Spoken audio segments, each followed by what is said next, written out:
as you may have noticed, the Covert Narcissism podcast has a new look. Well, kind of a new sound. You know, it's better sound, a studio recording. I'm sitting in front of a mic and lights and a camera. And my producer came to me and, okay, yes, those words actually just came out of my mouth. I have a producer. What? I've never had a producer in my life. This is crazy. But he came to me and he said, hey, you should charge for a second episode each week, you know, to help cover these costs, like a bonus episode, a patron program. And I went, I can't do that. I can't do that. It's not in my heart to charge for these episodes. I can't. This is my mission. I want to scream it from the rooftops and spread the word about covert narcissism. So I told him, I said, look, we got to find a different way. So you've probably noticed some small ads now in the podcast, and I really, truly want to keep this to a minimum. And if you feel like you need to skip over the ads, you know, that's okay. Just do. I've done that myself in podcasts that I listen to, but, you know, my attitude about it's actually changing. And now I'm starting to listen to them because every little bit helps with these costs. And so I do want to support these podcasters I'm listening to. And that's just a small way that I can. But if you need to skip over them, do. It's okay. So instead of charging for a second episode, we're going to open up donations. So if you are finding value in this and you can contribute to our cause, please join us. And as you do, I want to reward you. I want to thank you for your commitment, for this monthly donation, whatever you're comfortable with. It can be small. That's fine. Whatever you can do for whatever length of time. There's no obligation here. But I want to include you in this mission. And so here's what I'm going to do. I'm working on a book. And the title of the book is still in the works, but the title I'm liking right now is Grasping Covert Narcissism, subtitled Catching a Ghost. And if you can donate to our cause, I am going to send you the first chapter of this book. I want you to read it. I want you to rip it apart and give me some feedback. To donate, just go to the top of the link at the show notes. It's nice and easy, and it's greatly appreciated. You all are a part of my journey, so please join me if you can. I wish you so much peace on your journey of healing. Welcome to the Covert Narcissism Podcast. I'm your host, Renee Swanson.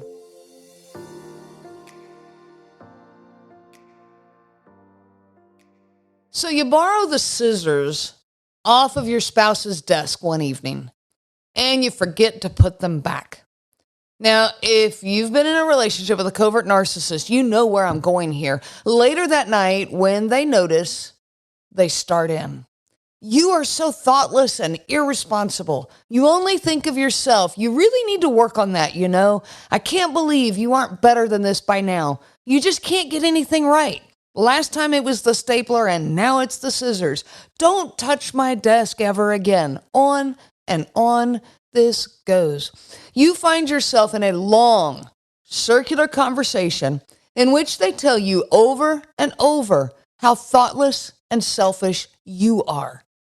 You clearly never care about their feelings, never have, and never will.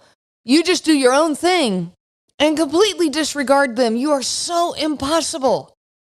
Now, you have, though, spent this entire marriage working around their feelings, caring for their needs, and trying to keep them happy. You missed on this one thing, and it's like the whole world is ending. You find yourself thinking, I sure should have remembered to put the scissors back. Geez, I know better than that. But what's the big deal about the scissors?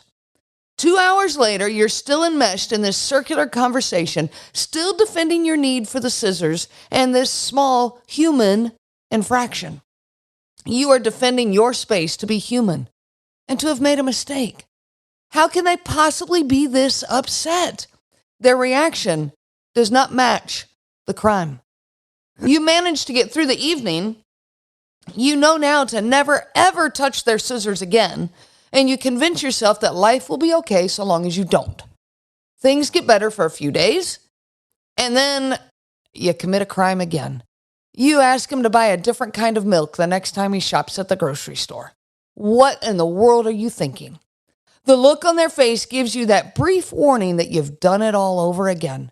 You've set things in motion once more, and here comes that dreaded circular conversation yet again. I bought the milk that you asked for. If you can't get that right, this isn't my fault. Are you telling me that something's wrong with how I shop? You've been buying this kind of milk for years. There's nothing wrong with what I did. I can't believe you're criticizing me when all I was doing was trying to help. If you don't like it, you buy it yourself from now on. All you did was ask for a different kind of milk, or for them to move the car, or to pick up the kids from school. It just doesn't matter what it is. Covert narcissists go 0 to 100 over things that simply do not justify all the anger. Whether the anger shows aggressively or passively, it is still there. It's still the same anger. Whether it comes out yelling and cursing or huffing and coldly staring, that anger is felt by you, the victim. They communicate that you have crossed a line and upset them, and they make you pay for that violation. I'm Renee Swanson, your host of the Covert Narcissism Podcast. Thank you so much for joining me today. And I want to talk about this anger, this underlying anger in the covert narcissist. Why in the world are they so mad about such little things? You borrow the pen and forget to give it back, and you're now thoughtless and selfish. You tell a funny story about them to a friend, and you are spiteful and rude. You hug a guy's neck in public, and you're having an affair with them, or you want to. You ask them to take out the trash, and you're being insensitive and mean. Normal, everyday things that are a part of everyone's normal, everyday life. And yet for you, it leads to an incredibly uncomfortable situation with your spouse, your life partner. You are now on the receiving end of so much disdain and contempt. You are put in your place for such rude and selfish behavior. I can't believe that you would treat your partner this way. At least that's what they're telling you. I want you to hear me right now. That anger that you are feeling from them, whether it's raised in intimidating voices or quiet seething and stewing, it has nothing to do with the scissors or the milk, and it has nothing to do with you. That anger was there long before any of these situations happened. You just gave them a reason to latch onto. Let me explain what I mean here. Covert narcissists carry so much underlying anger in them all the time. Where does this anger come from? Well, there's several things at play here that lead to this internal anger. One is control issues. They want to be in control of everything. And clearly they can't be. No one can. They want the world around them to be like a bunch of puppets doing everything exactly the way they want. And they're going to move what they want all the time. So it's a constant guessing game. But it doesn't happen that they're actually in control of anything that's going on around them, because none of us are. But for a covert narcissist, this leaves them feeling completely out of control, frustrated, and thus quick to anger. Another way this plays out is their constant need for admiration and praise from others. But they're simply not going to get this. It is not possible to fill them with all the praise that they require. I became a personal cheerleader in my marriage. I actually got quite good at it. But still, it was never enough. No one will ever be enough to fill that void inside of them. So they feel neglected and overlooked. They're jealous of any attention that goes to someone else, and thus angry. Their hypersensitivity also causes a problem here, because it causes them to feel constantly slighted. They are watching for any glimpse of injury, anything that just can tiny little prick and can set them off. Their thin skin, surface that covers all this anger is just ready to fly off the handle at a moment's notice. I talk about this in an episode called Guard Dogging, and if you missed that one, go back and listen to it. They are just waiting for a reason to be angry. So now imagine living with this internal anger boiling all the time. If you can take a minute and just reflect of what it's like for this covert narcissist. And I tell you what, if you truly want to set a narcissist into, a spiraling rage, tell them, hey, you know what? You've got an anger issue. Oh, that one will set them off really fast. That is one sure way to get them to lose it. And seething looks and spiteful words filled with anger, they will adamantly deny having an anger issue. I'm not angry. I can't tell you how many times I heard that. Their lack of self-reflection and self-awareness is astonishing. So now imagine living with this internal anger all the time. You're just full of anger morning, day, and night. It never goes away because the actual problems are never faced. So you need reasons to be angry, because if there is no reason for the anger, then you just might have to face the possibility that you are an angry person, and they cannot do that. But if there are reasons for the anger, then you can continue to live in denial. And this is exactly what they do. You fixed the chicken wrong, now I'm angry. You moved my pen, now I'm angry. You took the dog for a walk without me, now I'm angry. You asked me to scoot the car over in the garage, and now I'm angry. Each one of these quickly becomes the reason for all the anger that's inside of them. They will tell you that it is because of how mean you said something, or the mean look on your face. Clearly, you were only saying it to upset me or to put me in my place. Covert narcissists take everything personally. They will say that you did this on purpose to hurt them or to spite them, and they go from 0 to 100 on these small, trivial things in record time. It leaves you spinning. The real issue is not the individual little thing that they are blaming it on, but rather this underlying anger that is looking for a reason to exist. Now I'm angry because you did this to me. And it is time for us, as the victims of all of this, to quit carrying that blame. They'll stay angry on a topic for a few days, okay? The milk might buy them a few days to justify that anger. And they'll just keep, hanging on to that, and they'll keep, you'll see, you get the silent treatment for days, or you get these little rude, sharp comments for days, but eventually it will wear off. And so guess what? Now they're on the lookout for the next reason to be angry. All along, it has nothing to do with the little trivial things. It has nothing to do with how you asked this question or how you said that. It has everything to do with that underlying anger that sits under the surface. It's like a volcano being covered up by this thin shell, this thin, tiny layer. And the smallest prick, and the volcano erupts. And when that one settles back down, there's another tiny little prick waiting right behind it. And this goes over and over. This is one of those cycles that plays out with a covert narcissist. Please hear me.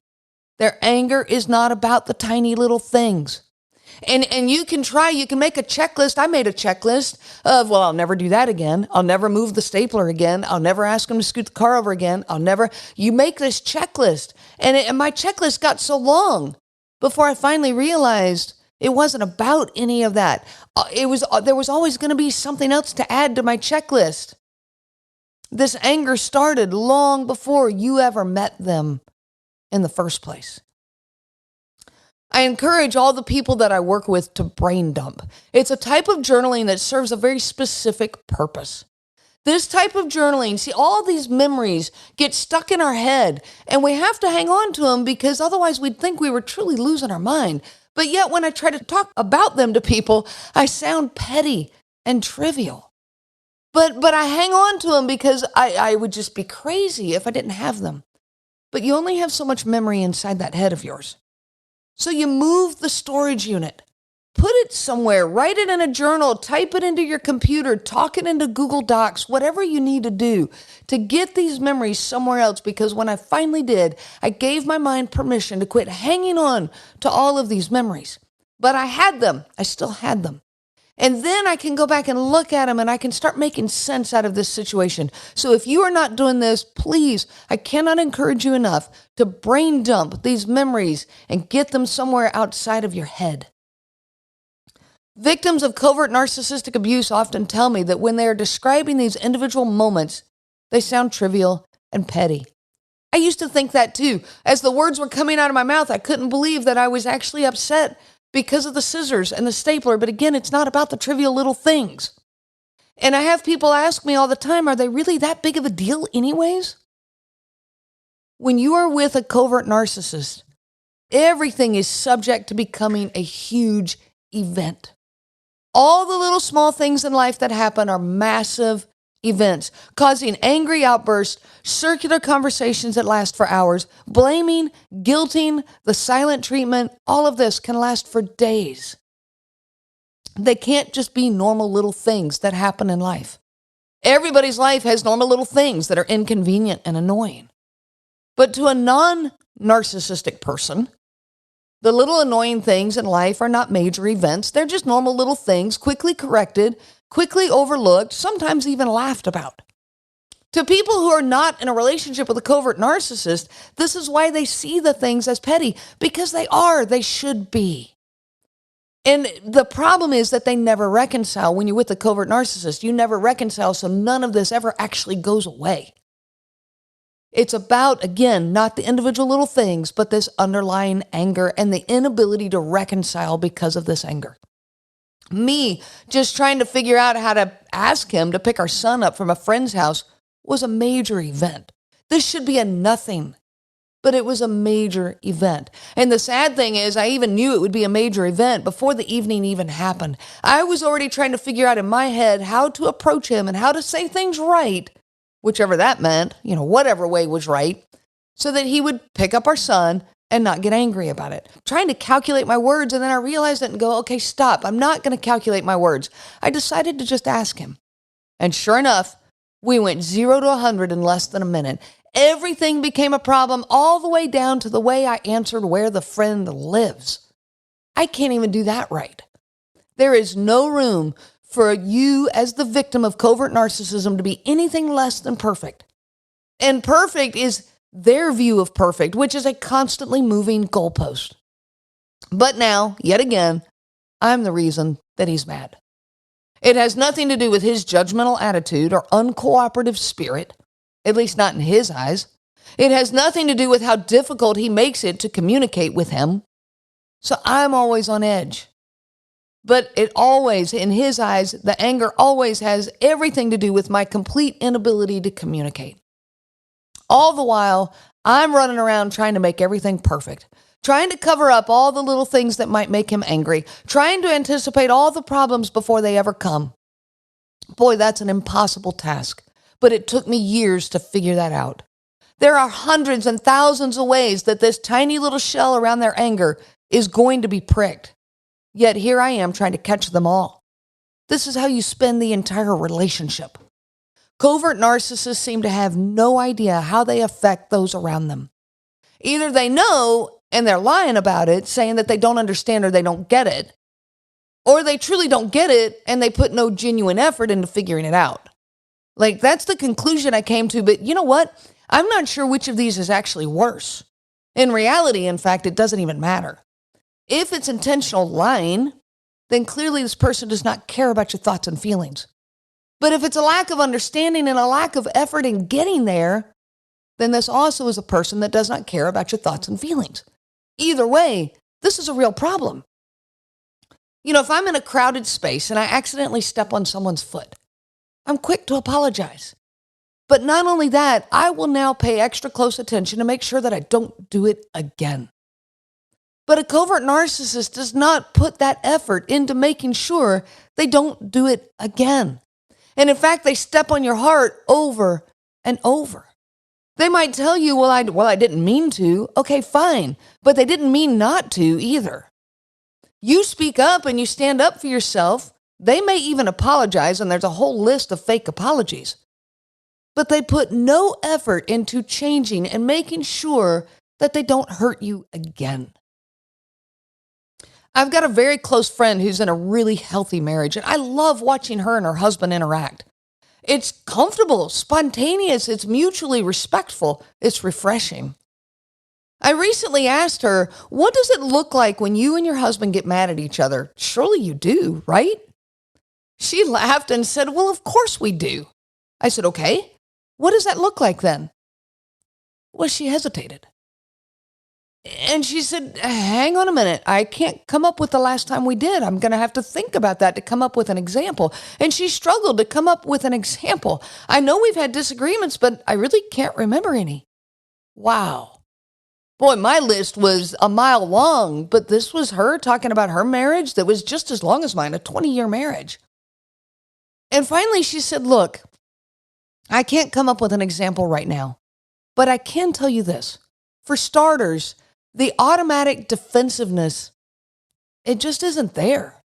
That automatic hypersensitivity, you did this to me, isn't there for either of us. We don't take things personally. We don't jump to that conclusion. We don't start from a point of being under attack. And you know what? I think she's onto something there. With a covert narcissist, everything starts from that point. It's an automatic defensiveness, an automatic you did this to me, an automatic taking everything personally.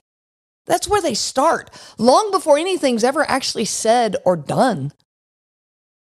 So it doesn't matter how gentle you are with your words, how understanding, how compassionate, how thoughtful. It simply does not matter. Your words and actions will find anger because the anger is already there.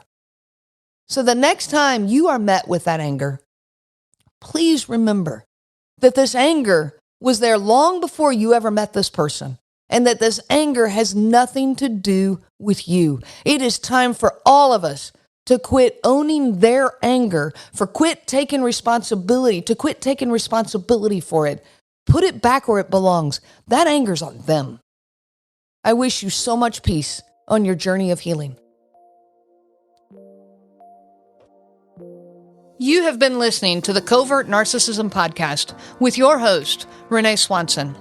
Be sure to check out our website at www.covertnarcissism.com. There you will find many resources just for you to help you on this journey. You can also reach out to me by email at Renee, RENEE, at cnglifecoaching.com. Those letters are CNG, as in Covert Narcissism Group. I do look forward to hearing from you.